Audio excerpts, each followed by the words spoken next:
Boas-vindas a mais uma análise aprofundada aqui no nosso espaço.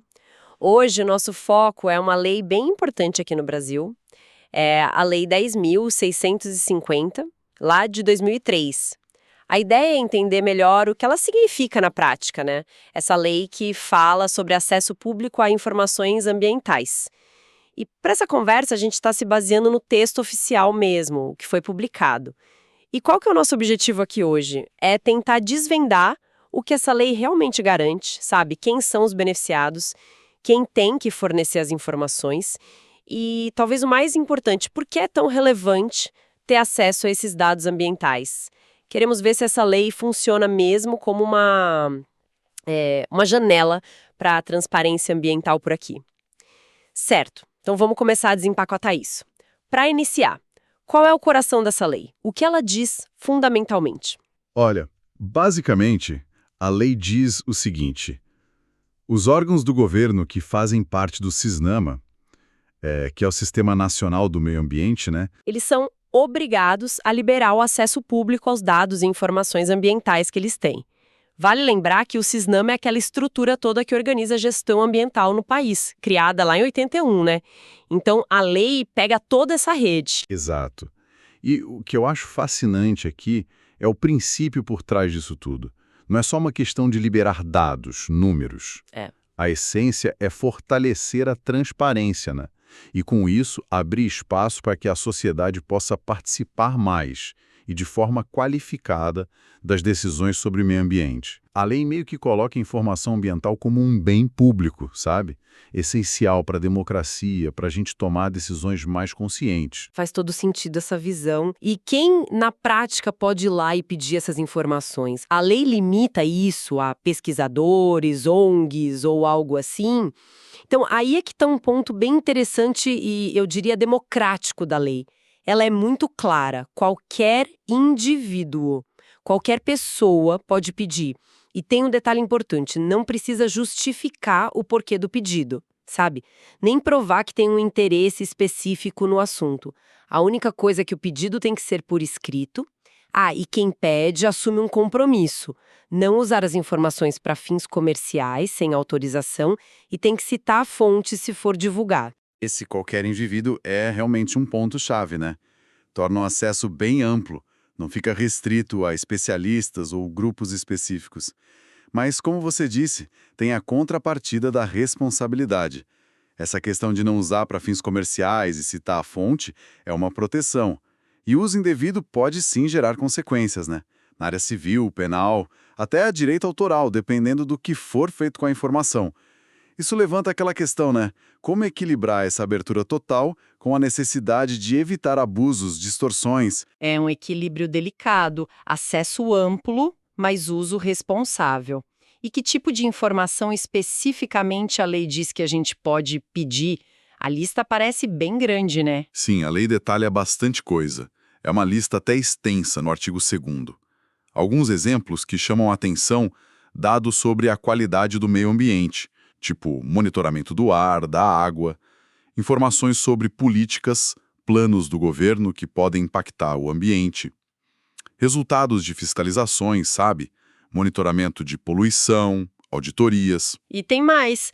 A lei cobre também informações sobre acidentes e emergências ambientais, algo crucial para a segurança das pessoas, né? Inclui dados sobre emissão de efluentes, geração de resíduos sólidos, uso de substâncias tóxicas e vai até mais longe, falando de informações sobre biodiversidade e, um ponto que sempre gera discussão, sobre organismos geneticamente modificados, os OGMs. Essa parte dos OGMs e biodiversidade é mesmo interessante. Conecta a lei com debates bem atuais, né? Científicos, sociais, mas pensando de forma geral. Por que ter acesso a esses tipos de dados específicos é tão importante assim na prática? Olha, cada tipo de dado desses tem um impacto direto. Qualidade do ar e da água. Isso é saúde pública na veia. Saber sobre planos e programas do governo permite que a sociedade opine antes das coisas acontecerem, né? Um controle preventivo. Relatórios de acidentes. Essencial para entender riscos, cobrar segurança. Informações sobre resíduos, substâncias tóxicas, ajuda a gente a mapear onde estão os problemas, as fontes de poluição. E os dados de biodiversidade, OGMs, como você falou, alimentam discussões super importantes sobre conservação, tecnologia, nosso futuro, né?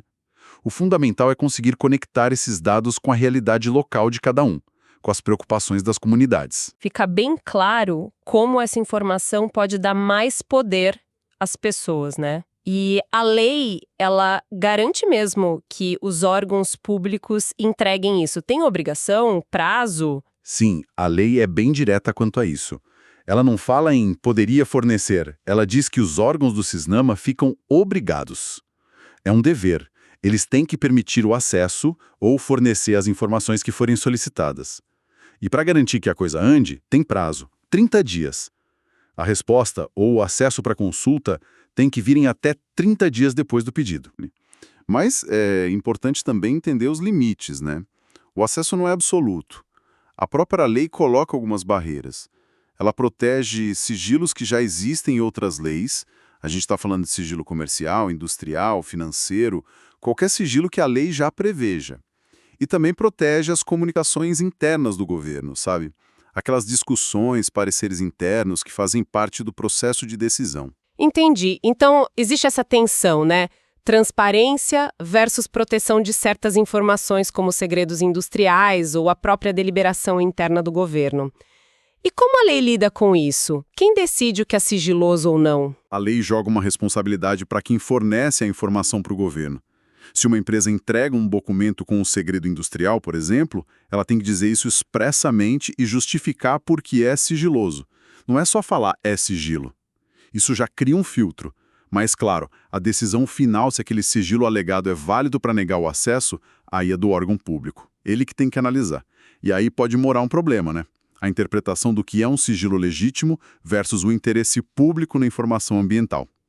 Sempre tem o risco de usarem o sigilo para dificultar o acesso sem necessidade. E se o pedido for para ir lá no órgão e consultar um processo? Como funciona esse acesso físico? A lei pensa nisso também? A consulta tem que ser feita lá na repartição mesmo, no horário de expediente normal. E um detalhe, sempre com um servidor público acompanhando, para garantir a integridade dos documentos e dar um apoio, né? Outro ponto prático é a questão dos custos. A lei permite cobrar uma taxa, mas atenção, é só para ressarcir o custo material de fornecer a informação, tipo o custo das cópias, de uma mídia digital, não pode ter lucro. E tem que seguir tabelas de preços de cada governo, federal, estadual, municipal. O acesso à informação em si é gratuito, mas o custo para reproduzir pode ser cobrado. Interessante esse detalhe dos custos. Mas a lei só foca em responder a pedidos ou ela também incentiva que o governo divulgue informações por conta própria? Esse é outro ponto bem legal da lei. Ela não fica só na transparência passiva, que é esperar alguém pedir para responder. Ela também estabelece a transparência ativa. Ou seja, o governo tem a obrigação de publicar certas informações importantes por iniciativa própria, sem ninguém precisar pedir. Exatamente. É o governo se antecipando. E que informações são essas? A lei lista algumas que são consideradas de grande interesse. Tem que sair no Diário Oficial e ficar disponível em lugar fácil lá no órgão ambiental.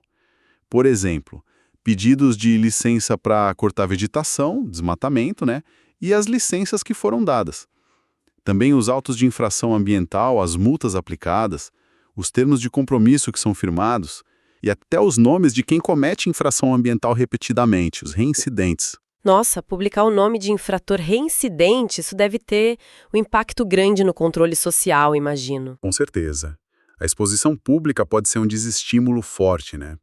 A lista da transparência ativa ainda inclui informações sobre recursos administrativos, as decisões finais nesses processos e também um registro da apresentação dos estudos de impacto ambiental, os famosos EIAs, informando se foram aprovados, rejeitados. Disponibilizar isso tudo facilita muito o acompanhamento pela sociedade, pela imprensa, por pesquisadores. E tem prazo para isso também, 30 dias depois da publicação dos atos. E tinha mais um artigo que me chamou a atenção, que parecia além dos órgãos públicos, né? Sim, você deve estar falando do artigo 3º. Ele é interessante porque permite que as autoridades ambientais exijam que empresas privadas deem informações informações sobre os impactos ambientais das atividades delas periodicamente. E o curioso é que isso pode ser pedido mesmo sem ter um processo específico rolando, tipo um licenciamento ou uma fiscalização naquele momento. Pois é, esse artigo funciona como um jeito de monitorar de forma contínua, preventiva. Ele dá aos órgãos ambientais uma ferramenta para acompanhar os impactos do setor produtivo de um jeito mais amplo, não só na hora de dar licença ou quando chega uma denúncia. Ajuda a entender melhor os efeitos cumulativos das atividades econômicas no ambiente. Claro que a aplicação disso depende da capacidade e da vontade dos órgãos de usar essa ferramenta, né? Ok, então a lei define direitos, deveres, os limites, até essa transparência ativa, mas a gente sabe que às vezes na prática a teoria é outra, né? O que acontece se um órgão simplesmente nega o acesso ou não responde no prazo? Que caminho o cidadão tem? A lei prevê um caminho, sim. Primeiro, se negarem o acesso, a negativa tem que ser por escrito e justificada. Não pode ser um não sem explicação. Com essa negativa na mão, a pessoa que pediu tem o direito de recorrer. O recurso vai para a autoridade superior dentro do mesmo órgão e tem um prazo de 15 dias para apresentar esse recurso a partir do momento que a pessoa soube da negativa. A lei até explica como a pessoa pode ficar sabendo. Direto no processo, por carta registrada, ou se a carta voltar, por publicação no Diário Oficial. É um primeiro passo, um recurso administrativo interno. É bom lembrar, só como curiosidade histórica, que 2 artigos do projeto original, o 6º e o 7º, foram vetados quando a lei foi sancionada lá em 2003. Eles tratavam de outros mecanismos, mas não estão valendo, então não vamos entrar em detalhes. Mas, por outro lado, tem um artigo que está valendo e é muito importante, o artigo 8º. Ele obriga os órgãos do CISNAMA a fazer e divulgar relatórios todo ano sobre a qualidade do meio ambiente, especificamente qualidade do ar e da água. A lei até diz que outros aspectos ambientais podem entrar nesses relatórios, dependendo de regulamentação. Isso reforça a ideia de monitoramento e divulgação periódica, contribuindo para a transparência ativa também. Bom, acho que fizemos um bom passeio pela Lei 10.650, né? Tentamos entender não só a letra da lei, mas o espírito dela.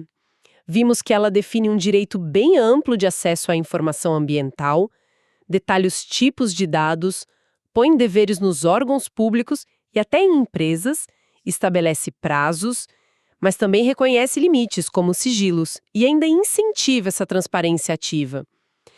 Se a gente fosse resumir a essência do que conversamos, o que seria, qual o grande significado dessa lei? Olha, para mim o significado maior é o reconhecimento de que a informação ambiental não é um luxo, é um direito fundamental.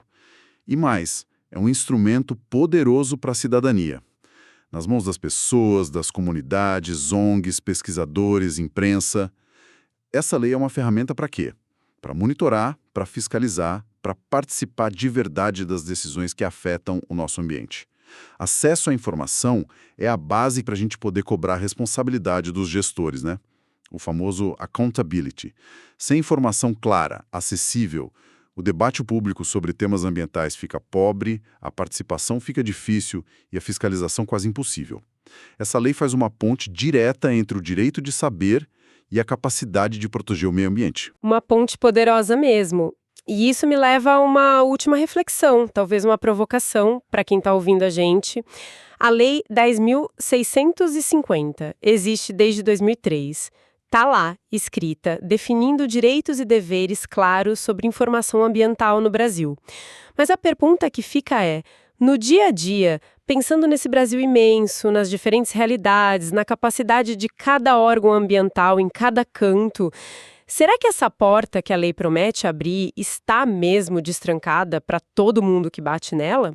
O quão efetivo é esse direito hoje? O quanto essa obrigação de transparência é cumprida na prática? Fica aí essa questão para a gente pensar sobre a distância que muitas vezes existe entre o texto da lei e a sua aplicação real no nosso dia a dia ambiental.